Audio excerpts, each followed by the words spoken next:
Today in the Paddock, we will explore organic versus conventional produce and what is right for you, and taking a closer look into ABAC's NAMA team and how they are gearing up for nationals.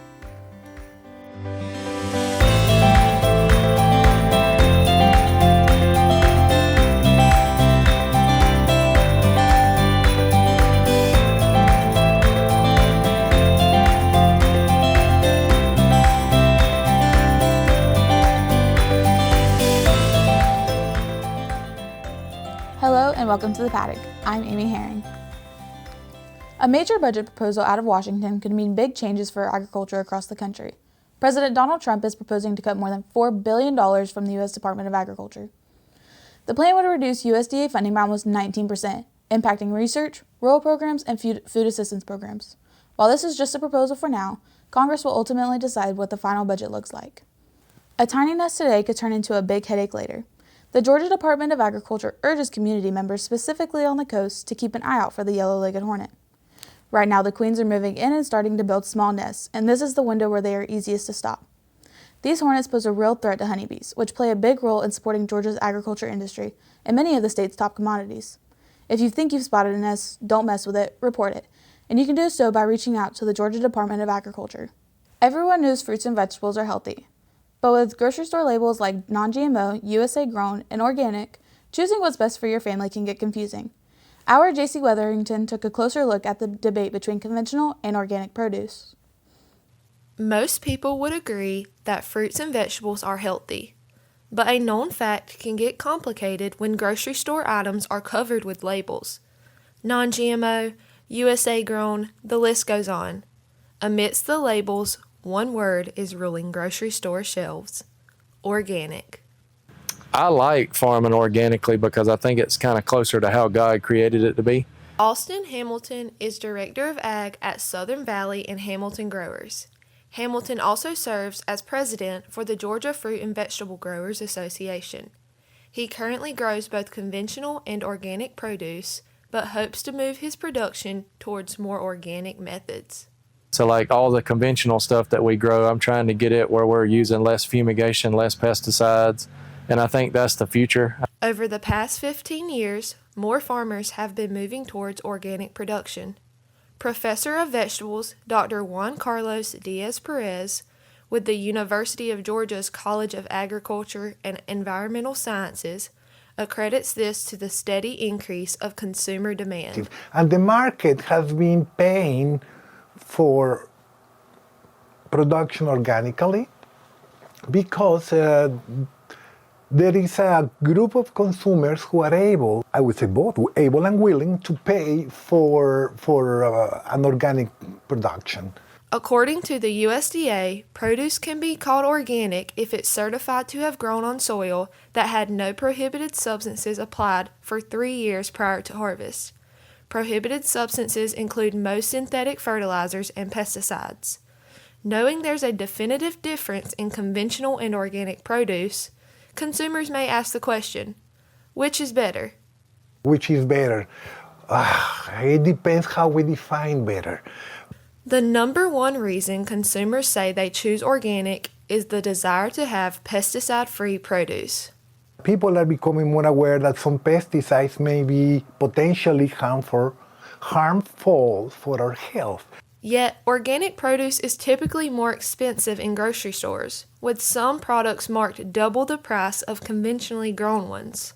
But organics may be cost prohibitive for some people, and conventional may be what some people, that's the only thing they can afford to eat.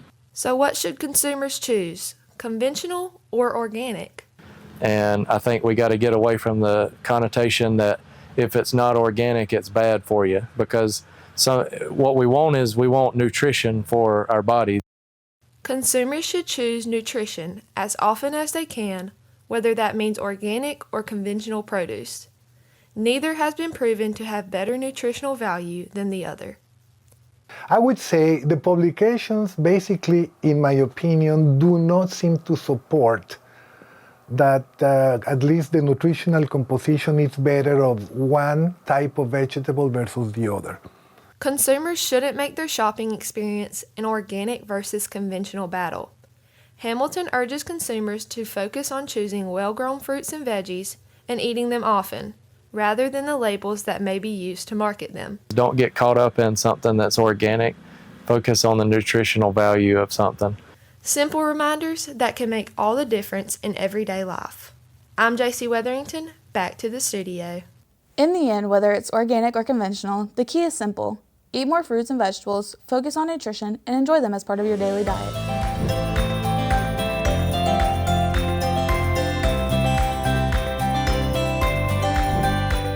Hi, I'm Ashlyn Thompson with your weather update for the Southeast and across the country. We're headed into a warm and very dry outlook for this week. Temperatures will be above average with afternoon highs climbing into the mid to upper 80s. Overnight, temperatures stay comfortable and will dip into the lower 60s.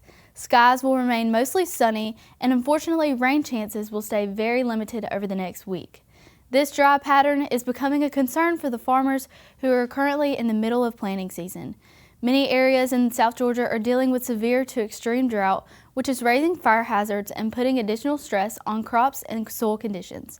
Soil moisture levels remain very low, so farmers are advised to irrigate where possible and monitor these levels as planting season continues. Looking across the country, drought conditions continue in the west and southeast, while the upper Midwest and northern plains are seeing more average conditions with steadier moisture levels. In the Paddock, I'm Ashlyn Thompson.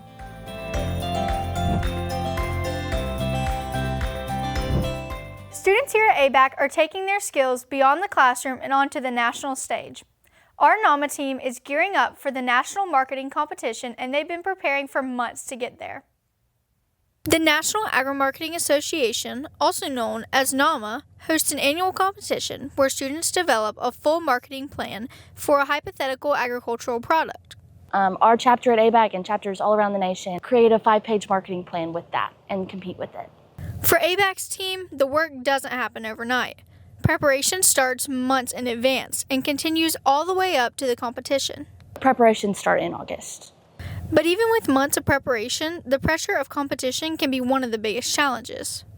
The hardest part of the competition, definitely the nerves of actually competing. That was my biggest fear last year, was actually getting there and competing.